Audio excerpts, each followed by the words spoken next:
October 29th, 2012, a date that millions of Americans living along the East Coast remember all too well. With over $70 billion in damages to the United States and over 250 lives lost from the Caribbean to the Northeast, Superstorm Sandy proved to those living in its path the true power of Mother Nature. Now, looking back 10 years on this historic event, Superstorm Sandy remains one of the most impactful storms in U.S. recorded history, leaving its mark on forecasters, communities, and the next generation of meteorologists. Sandy really was such a unique storm in terms of its track, its size, its interaction with other systems nearby. It was really just kind of a perfect combination of ingredients, and it really led to a storm where, sure, it might have been a Category 1 intensity in terms of its maximum winds, but the sheer size of the storm and the population centers that it kind of targeted really made it something that that part of the country and really the United States had not seen in an awfully long time. On October 22, 2012, Sandy formed as a tropical depression in the warm waters of the Caribbean Sea. Within 2 days, the storm became a Category 1 hurricane with wind speeds of 80 miles per hour, making its first landfall 5 miles east of Kingston, Jamaica. This caused major flooding and landslides throughout the country, which resulted in roughly $2.8 billion in damages and 120 deaths. As the storm crossed back into the Caribbean, it strengthened into a Category 2 hurricane before making a second landfall in Cuba on October 25th, resulting in the loss of over 60 lives and destroying more than 15,000 homes. As the storm emerged into the Atlantic, strong wind shear from the mid-latitudes caused Sandy to become disorganized and weaken into a tropical storm. At this point, it seemed as if Sandy would fall apart entirely. However, with the help of the warm waters of the Gulf Stream, Sandy re-strengthened into a hurricane. As Sandy continued to move north and east towards Bermuda, a trough in the mid-latitudes would start to influence Hurricane Sandy. This would increase the storm's forward speed and broaden the wind field by hundreds of miles, causing the storm to undergo an extratropical transition.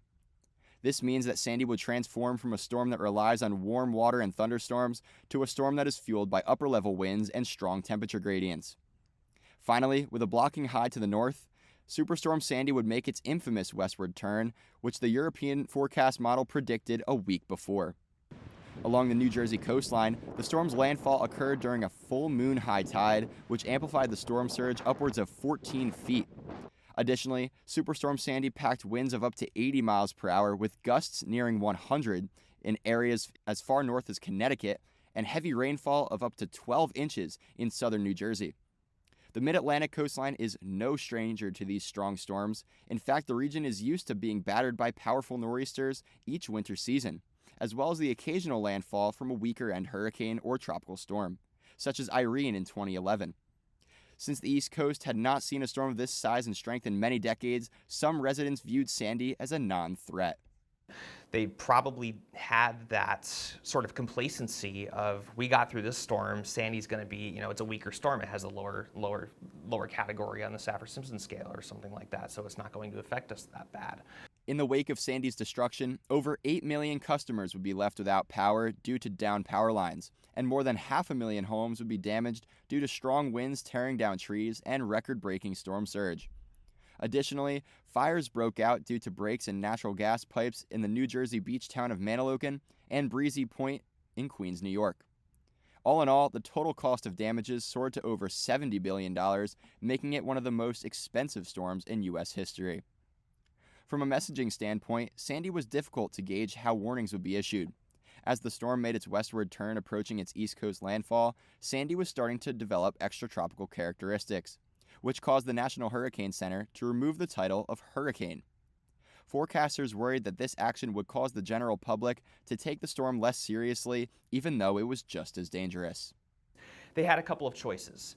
Either basically lie and say it was tropical, which kind of undermines your credibility a little bit, kind of going and thinking in the long-term perspective.